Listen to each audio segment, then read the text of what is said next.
1.5-2 kilo आटा मंगाते हैं पुत्र, वो 2 टाइम होता है बस। कोई भूखा रह जाता है, कोई खा लेता। रोजे रखते पुत्र के हालात रोजे रखते। बच्चों के कपड़े ईद के, बच्चे कहते हैं लोग बाजार शॉपिंग करते हैं, हम कब जाएंगे? मैंने कहा हमारे पास जब पैसे आएंगे। हमने कहा हमारे पास पैसे जब आएंगे तो हम करेंगे। बहुत मजबूर लोग हैं।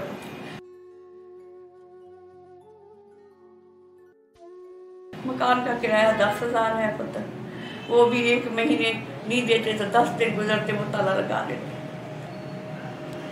अब करती हूँ वालियाँ, किसी की वालियाँ बनाती 200 बनाती है जी। 1000 बनाएंगे तो 100 रुपए मिलता है पुत्र, 1000।